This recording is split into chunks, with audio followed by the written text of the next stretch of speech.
Assalamualaikum warahmatullahi wabarakatuh. Selamat pagi. Nama saya Harli Indra. Di sini saya akan menjelaskan tentang leverage buyout atau bisa kita singkatkan LBO.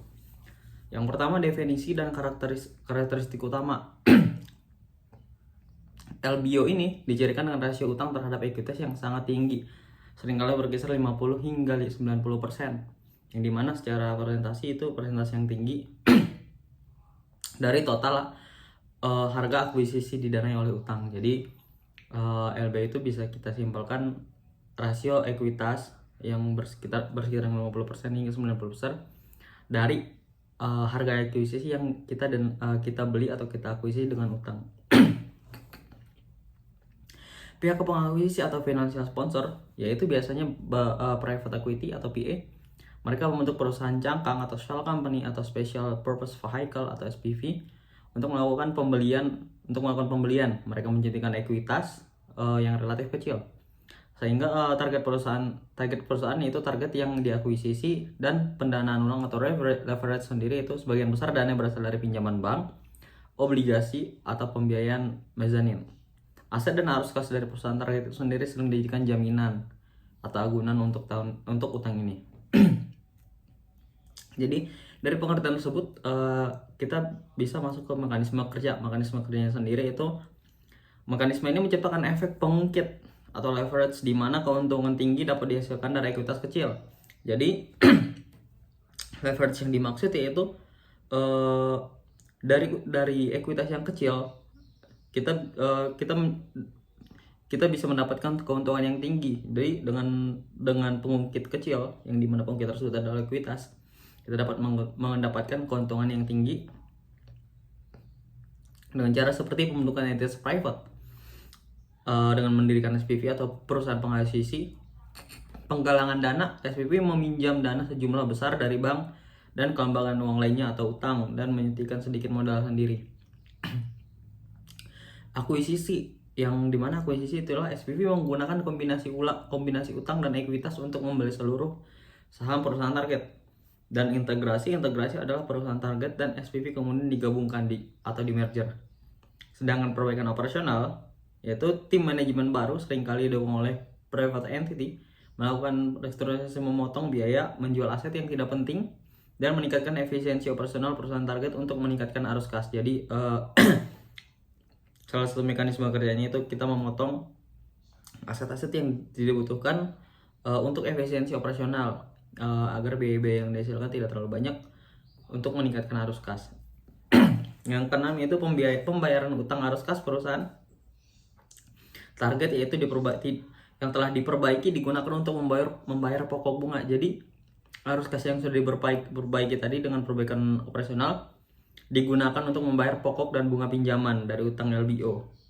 Bunga utang ini memberikan manfaat seperti tax shield yang digunakan untuk pengurangan pajak karena dapat dikurangkan dengan pendapatan kena pajak atau PKP.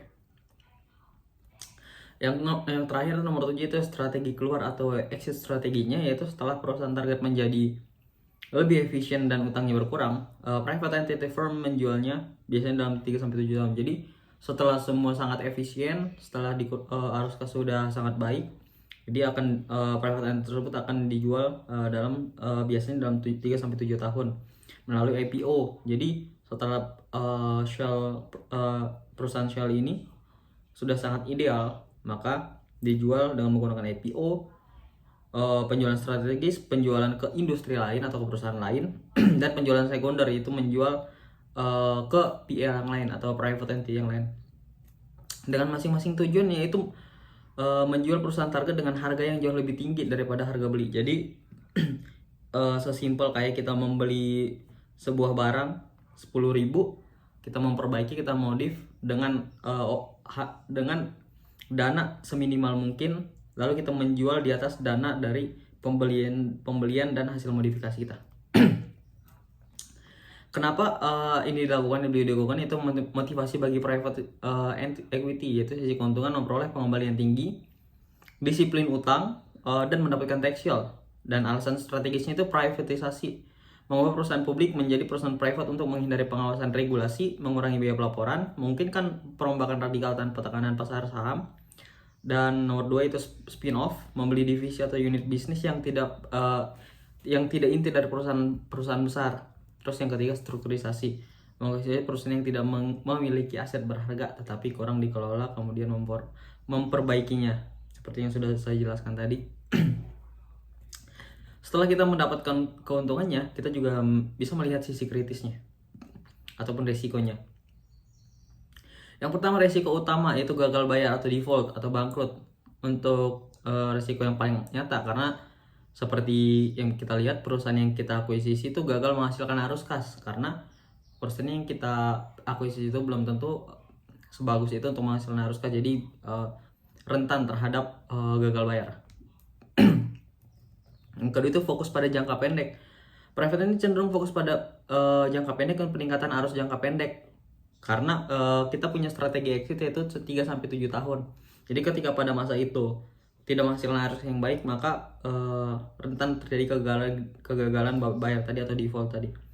Yang ketiga, utang berlebihan merusak struktur keuangan. Bagi perusahaan target, LBO mengubah struktur modalnya dari yang sehat menjadi sangat terbebani. Jadi ketika proses akuisisi atau proses dari LBO tadi, karena penyerapan utang yang sangat besar oleh private entity-nya, jadi perusahaan pengakuisisi bahkan sangat memakan saldo laba atau ekuitasnya karena untuk menutupi utang-utang tersebut.